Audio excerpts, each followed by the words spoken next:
Before this story even begins, let me ask you for something small, but important. Subscribe to this channel. Not because it helps me, not because the algorithm rewards it, but because stories like this don't just entertain you. They change the way you see people. And once you listen to this all the way through, you'll understand why I needed to tell it exactly the way I lived it. Not polished, not exaggerated, just honest. Because confidence isn't what most people think it is. Attraction isn't built the way movies promise it is.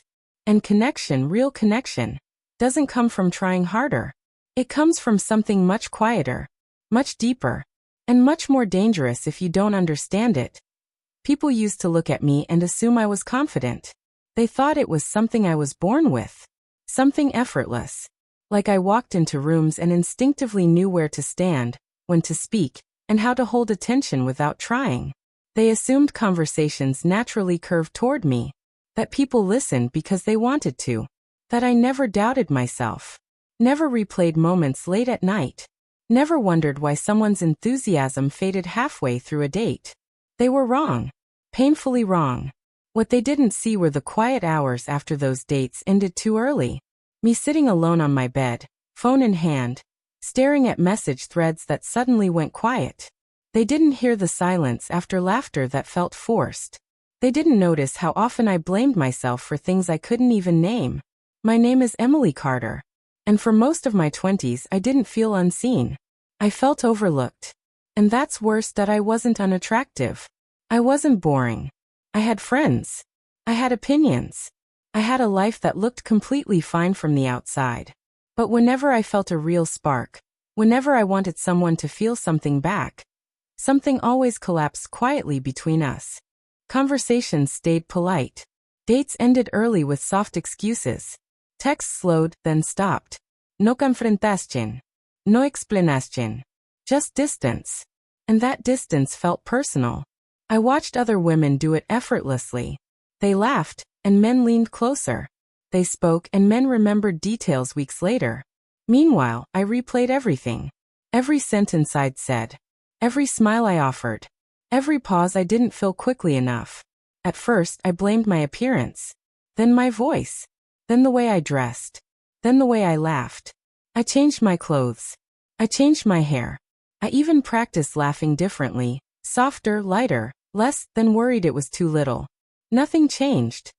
What I didn't understand back then, what no one ever teaches you, is that attraction doesn't come from impressing someone. It comes from how they feel when they're with you. But I didn't learn that from a book. I didn't learn it from advice videos or dating tips. I learned it from a man who barely spoke. His name was Daniel Brooks. I met him at a friend's birthday dinner. He wasn't loud. He didn't dominate the table. He didn't tell impressive stories or try to steal attention. In fact, if you weren't paying attention, you might not have noticed him at all. And yet, people gravitated toward him. Men respected him instantly. Women leaned in when he spoke. Even strangers trusted him within minutes. I watched it happen in real time. And it unsettled me. By the end of the night, something became clear. Daniel hadn't talked much about himself at all. He didn't perform. He didn't entertain. He didn't try to be interesting. He asked questions. But not polite questions. Not "what do you do?" questions. He asked questions that made people pause before answering. Questions that made people search themselves for honesty. And when someone spoke, he listened. Not waiting for his turn. Not interrupting. Not drifting. When he looked at you, it felt like the room softened. Like time slowed. Like you mattered. A week later, I ran into him again at a cafe. I don't know what came over me, but I asked him directly what his secret was. He smiled, gently, and said something that permanently rewired how I understood human connection. Most people are so busy trying to be interesting, he said, that they forget to be interested. That sentence stayed with me. Daniel explained something no one had ever articulated for me before. Connection doesn't come from performance. It comes from presence. People don't remember your words. They remember how safe they felt around you. How seen. How understood. When someone feels emotionally recognized, their body reacts before their mind does. Their shoulders drop. Their breathing slows. Their smile becomes real. It isn't manipulation. It's biology that I became obsessed with understanding this. Not in a dark way. Not in a manipulative way. In a desperate, self-improving way. I read about psychology, emotional intelligence, attachment patterns, presence. But more importantly, I practiced. I stopped rehearsing what I would say next. I stopped trying to impress. I started listening to feel, not to reply. And slowly, almost invisibly, everything changed. Men didn't react dramatically. They reacted differently. Conversations lasted longer. Eye contact lingered. Laughter felt natural instead of strained. Some men told me things they said they'd never said out loud before. Others said something that surprised me every time. I feel calm around you. They couldn't explain it. I could. I learned to mirror emotions, not words. When someone spoke with excitement, I met their energy. When they slowed down, I slowed with them. When someone shared something vulnerable, I didn't rush to fill the silence. I let it breathe. That silence, the one most people are terrified of, that's where trust grows. And then there was Michael Reynolds. Someone who used to intimidate me just by existing. This time was different. I didn't perform. I didn't overthink. I stayed present. I asked about his childhood, his fears, the things he wanted but hadn't admitted to himself yet. And when he hesitated, I waited. At the end of the night, he looked at me and said something I'll never forget. "I don't know what it is," he said, "but I feel like I can breathe around you." That was the moment everything clicked. The power was never control. It was connection.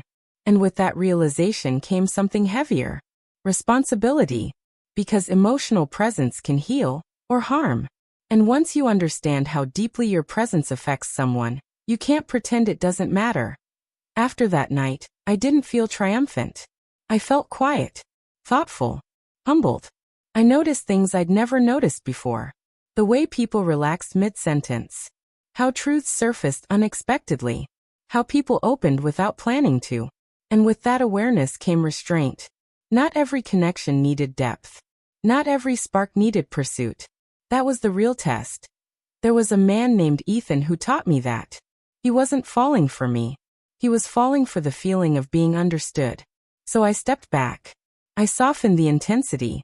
I set boundaries. And when it faded naturally, I felt relief, not loss. That's when I knew I'd changed.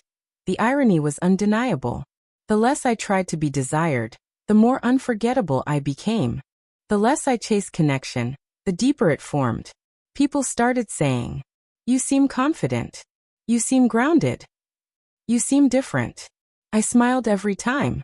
Because confidence didn't come from attraction. It came from respect. And here's the truth no one tells you. Real confidence is quiet. Real attraction is patient. Real connection is respectful. And when you offer someone that, even briefly, it stays with them. Not because you tried, but because you were real.